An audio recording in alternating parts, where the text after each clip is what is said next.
ছাত্রছাত্রীরা যারা এই বছর 2025 এইচএস এক্সাম লাস্ট বারের মতো দিচ্ছ ফুল সিলেবাস, তাদের জন্য কোশ্চেন প্যাটার্ন নিয়ে আলোচনা করার জন্য আমি একটা ভিডিও বানাচ্ছি। তো এই ভিডিও যেহেতু এবছরই লাস্ট, পরের 2026 থেকে সেমিস্টার অনুযায়ী এইচএস এক্সাম হবে, আর সেমিস্টার থাকছে না, ফুল সিলেবাস 80 নম্বর থাকছে না, 40-40 প্যাটার্নে ভাগ করা হয়েছে। 40 নম্বর এমসিকিউ, বাকি 40 লং। তো এইবারে আমাদের একটু দেখে নিতে হবে যে তোমাদের কি কি জিনিসগুলো পড়লে আমরা ম্যাথের জন্য ফুল টার্গেট রাখতে পারবো। আমি 2024-এর সাথে 2024 কি এসছে তার সাথে কম্পেয়ার করে আমি তোমাদের 2025-এর ইম্পর্ট্যান্ট জিনিসগুলো একটু বলে দিচ্ছি। যে আমি এমসিকিউ নিয়ে এখন কিছু বলবো না, আমি যা বলবো 2 নম্বর, 4 নম্বর, 5 নম্বর এগুলো নিয়েই আলোচনা করব। এমসিকিউ পরে আমি সাজেস্টিভ করে দেব। তো আপাতত এইটা অ্যাকচুয়ালি 2-এর দাগ হবে। 1-এর দাগ হচ্ছে, 1-এর দাগে এমসিকিউ থাকে, এটা 2-এর দাগ। তো 2-এর দাগের আমরা দেখব আগের বারে যেমন এসছিল এখান থেকে চিত্রণ, এইখানে 2 নম্বরের চিত্রণ এসছিল। তাহলে এইবারে আমার যতটা মনে হয় সম্বন্ধ আর দ্বিপদ প্রক্রিয়া এইটা আসার একটা চান্স আছে, এবং সম্বন্ধটাই বেশি সম্ভাবনা পড়ার। তো সেক্ষেত্রে তোমরাকে এখানে টেক্সট বুক, যে কোনো টেক্সট বুকের যেসব এক্সাম্পল গুলো আছে, টেক্সট এক্সাম্পল সাথে আমাদের টেস্ট পেপার যা বেরোবে, টেস্ট পেপার এই সবগুলোকে আমাদের একটু ভালোভাবে করতে হবে। সাথে এবার এইখানে একটা জিনিস জানতে হবে যে এইটা ঠিক আছে, বিপরীত বৃত্তও কিন্তু এখান থেকে পড়বেই, মানে এখানে দুটো প্রশ্ন থাকবে, একটা বিপরীত বৃত্ত একদম থাকবেই, বিপরীত বৃত্ত এখান থেকে থাকবেই। আর এইখানে সম্বন্ধ, চিত্রণ, দ্বিপদ প্রক্রিয়ার মধ্যে যে কোনো একটা থাকে। তো এইবারে সম্বন্ধ পড়ার একটা চান্স আছে, মানে বিপরীত বৃত্তকে আমরা ভালোভাবে একটু করে নিতে হবে, খুব একটা জটিল এখান থেকে থাকে না। টেক্সট বুক ভালো করে ফলো করবে, এক্সাম্পল গুলো, টেস্ট পেপার গুলো যা বেরোবে সব রকম করে নিলে এখান থেকে সহজে এটা 2 নম্বর মিলবে। এবার বিয়ের দাগের কেসটা হচ্ছে নির্ণায়ক আর ম্যাট্রিক্স। নির্ণায়ক ম্যাট্রিক্সের ব্যাপারটা হচ্ছে এইখানে দুটো দুটো দেওয়া থাকবে, একটা করতে হবে 2 নম্বরই এখানেও। তো এখানে নির্ণায়ক আর, যেমন আগের বারে 2024, একটু এই দাগটা বলে দিই, এখানে 2024 থেকে এসেছিল g of x equal to 2x square plus 1 R f of x equal to 3x। তো এখানে একটা f of gx আর মাইনাস g of fx এটা বের করতে দিয়েছিল। এগুলো এমন কিন্তু জটিল নয়, যারা করেছে তারা নিশ্চয়ই বুঝতে পারবে, খুব একটা জটিল হবে না। আমি যা হোক টেনশন নিয়ে এখানে আলোচনা করতে গেলে অনেক সময় লাগবে, তাই আমি টেনশন নিয়ে আলোচনা করব না। আর বিপরীত বৃত্তের কেসটাও, বিপরীত বৃত্ত খুব সহজ কোশ্চেন একটা এসেছিল বিপরীত বৃত্ত থেকে। দেখো বিপরীত বৃত্ত থেকে এসেছিল তোমার sine inverse x plus cos inverse x equal to pi by 2। এটা একটা সূত্রের প্রমাণ, এটা কোনো অসুবিধা হবে না, যারা একটাকে ধরে আর একটা আনলেই এটা সহজে হয়ে যায়। তো এই টাইপের এখানে আসে, খুব একটা জটিল পাবে না তুমি, একটু ডেপথ থাকতে হবে। প্রথম কথা হচ্ছে সাবজেক্টে ডেপথ থাকতে হবে, তারপরে নিশ্চয়ই নাম্বার আসবে।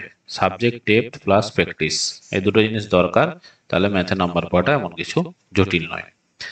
আর বিয়ের দাগে বলি, বিয়ের দাগের নির্ণায়কের সাথে ম্যাট্রিক্স অথবা থাকে। যেমন আগের বারে নির্ণায়ক থেকে এসছিল, নির্ণায়ক থেকে বা ম্যাট্রিক্স থেকে ফার্স্ট এসছিল, ম্যাট্রিক্স থেকে এসছিল 2a transpose plus b equal to 2 5 10 2 এরকম। আর এরকম আর একটা 2b ট্রান্সপোজ, এটা আমাদের উদাহরণে আছে, দেখবে 4 বই থেকে 1841। এটা ছিল এখান থেকে এর মান নির্ণয় করতে বলেছিল। তো ট্রান্সপোজ করে দিলে এটা হয়ে যায়, এলো সহজ। ম্যাট্রিক্সও এটা এসেছিল, আর নির্ণয় করছিল একটা এক্স এর মান নির্ণয় করতে বলেছিল। এখানে -5 5 10, 5 -5 এক্স, আর এটা হচ্ছে 0 10 আর 5, এটাই বলেছিল। তো আমরা এখানে দেখতেই পাচ্ছি এখান থেকে 5 কমন নিতে হবে, এখান থেকে 5 কমন নিতে, তাহলে নির্ণয়টা ছোট হয়ে যাবে এবং এক্স এর মান বের করানো খুবই সহজ হবে। এই হচ্ছে নির্ণায়ক ম্যাট্রিক্স থেকে এই কোশ্চেন গুলো এসেছিল। এবার আমরা যেটা নিয়ে আলোচনা করব সেটা হচ্ছে, তো নির্ণায়ক ম্যাট্রিক্স সবাই করে, ওটা নিয়ে কোনো অসুবিধা নেই, ওইখানে কোনো অপশন বাছার কোনো দরকার নেই, নির্ণায়ক ম্যাট্রিক্সটা সবাই করবে। তো এখানে যেটা সহজ পাবো সেটাই করব। এখানে যেমন আমি বলে দিলাম বিপরীত বৃত্তটাকে 100% টার্গেট করবে যে এইটা করব, বিপরীত বৃত্ততে যেন কোনো না খুঁত থাকে। তারপরে সি এর দাগে যেমন আগের বার এসছিল একটা অপেক্ষক থেকে এসছিল, একটা অযুগ্ম অপেক্ষক দিয়ে এসছিল। আচ্ছা, একটা ডেরিভেটিভ এসছিল, তারপরে ত্রিভুজের ক্ষেত্রফল থেকে এসেছিল, চরম থেকে এসেছিল, রোলস থিওরেম এসেছিল। তাহলে এখান থেকে এসেছিল বললাম যে ডেরিভেটিভ থেকেই একটা সন্ততা এসেছিল, একটা ইন্টিগ্রেশন থেকে ছিল সমাকলন, একটা সমাকলন থেকে ছিল, একটা অবকলন থেকে ছিল, দ্বিতীয় ক্রমের ছিল অবকলন, আর একটা সমাকলনের সাহায্যে সমাকলনের ক্ষেত্রফল থেকে এসেছিল, আর একটা চরম থেকে এসেছিল, আর রোলস থিওরেম এসেছিল। তার মানে এখান থেকে এবারে ল্যাগ্রেঞ্জের চান্সটা আছে, এটা আমি বলছি, ল্যাগ্রেঞ্জ থিওরেম এটার চান্স একটা আছে। সাথে এইগুলো তো সবসময় থাকেই, অবকলন সমাকলন, এখানে যেমন চরম আসছে, এটা স্পর্শক আসতে পারে, হ্যাঁ, তা ক্ষয়িষ্ণু বর্ধিষ্ণু আসতে পারে, সন্ততা এসেছিল, তার মানে সীমা এবার একটা চান্স আছে। মানে আমি যেগুলো বলে দিচ্ছি দেখো, তিনটা এখান থেকে পারাটা এমন কিছু ব্যাপার নয়, 6টা কোশ্চেন থাকছে, 3টা করতে হবে, সুন্দর হয়ে যাবে। তাই এটাকে একটু ভালো করে টেস্ট পার যখন বেরোবে ভালোভাবে করতে হবে। এবার ভেক্টর বীজগণিত, এই পোর্শনটার ব্যাপারটা একটু সব বছর যে তোমার ভেক্টর বীজগণিতের সাথে ভেক্টর গুণই দিচ্ছে এমন কিন্তু নয়। তো এইখানে তোমাকে ওই জন্য একটু সব চ্যাপ্টারগুলোই ভালোভাবে করতে হবে। যেমন এখানে অনেক সময় দিক কোসাইন দিক অনুপাত থেকেও দিয়ে দেয়, তার সাথে যেমন আগের বছরই এসেছিল, আগের বছর অবশ্য ভেক্টর বীজগণিত থেকে দিয়েছিল, আর একটা সরলরেখা দিক কোসাইন দিক অনুপাত এই জায়গাগুলো থেকে ছিল। তো এখানেও মোটামুটি ডেপথ দরকার, মূল কথা হচ্ছে ডেপথ দরকার। কোশ্চেন গুলো এমন ভাবে এখন দিচ্ছে একটু ডেপথ চাইছে, এরকম ভাবে কোশ্চেন কিন্তু আসছে। তো যাই হোক, মোটামুটি এখানে ভেক্টর বীজগণিত বা ভেক্টর গুণের মধ্যে আশা করা যায় একটা থাকবে। তো দুটো চ্যাপ্টার ভালো করে করলে এখানে একটা পারবে, আর বাকিগুলো তো করতে হয় আমাদের, দিক কোসাইন বা সরলরেখা সমতল, এগুলো সবই করতে হচ্ছে। এবার যে ব্যাপারটা, এই দাগটা এখানে সম্ভাবনা, সমসম্ভব চলক অতিপদ বিভাজন এর মধ্যে থেকে আসে। তো এর সম্ভাবনা ভালো, প্রত্যেকটা চ্যাপ্টারে এখানে ভালো করে করতে হবে, কারণ এগুলো পরেও কাজে লাগছে, এগুলো না করলেও নয়, সবই করতে হবে। এখান থেকে সাজেস্টিভ করার মতো কিছু নেই, মূল কথা এখানেও ডেপথ চাই। তোমার যত ভালো ডেপথ থাকবে তত তুমি এগুলো নতুন অঙ্ক দিলেও সহজেই করে নেওয়া যাবে।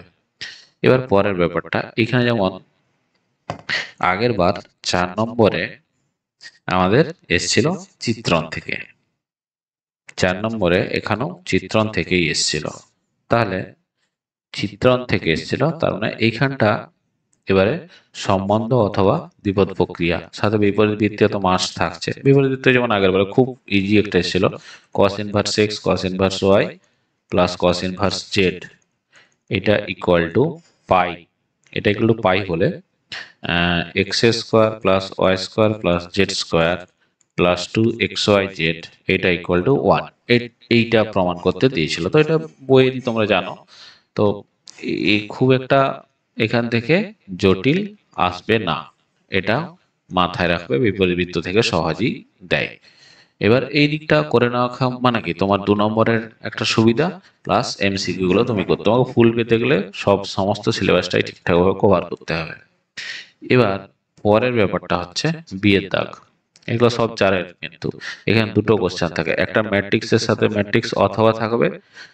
ম্যাট্রিক্স যেমন আগের বারে অনেক ইজি একটা ম্যাট্রিক্স এসেছিল, যে আমাদের একদম টেক্সটের ছিল, a+i3 ইকুয়াল টু, এরকম একটা 3 3 ক্রমের ম্যাট্রিক্স দিয়েছিল, আর দিয়ে তোমাকে বলেছিল যে a+i3 ইন্টু a-i3 এর মান নির্ণয় করতে হবে।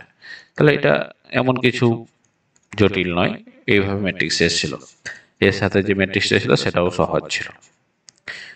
আর নির্ণায়ক থেকে তো খুবই সহজ এসেছিল দুটাই, বইয়ের মধ্যে থেকে এসেছিল, তাই এই দুটো দাগ নিয়েও কোনো সমস্যা নেই। একটু ভালোভাবে বই টেস্ট পেপারগুলো বা এক্সাম্পলগুলো করলেই সহজেই বেরিয়ে যাবে। এবার আমাদের এইখানে যেমন আগের বার কিন্তু প্রথম ক্রমটা দেয়নি, প্রথম ক্রমের বদলে দিয়েছিল এখানে সন্ততাটা দিয়েছিল। সন্ততা সন্ততা আর অবকলন যোগ্যতা দুটোই যাচাই করতে দিলাম, সেটা এমন কিছু জটিল কিন্তু ছিল না। একটা ফাংশন ছিল, সেই ফাংশন x=0 বিন্দুতে সন্তত কিন্তু অবকলন যোগ্য নয়, এইভাবে দেখাতে বলেছিল। আমি 2024 কোশ্চেন প্লাস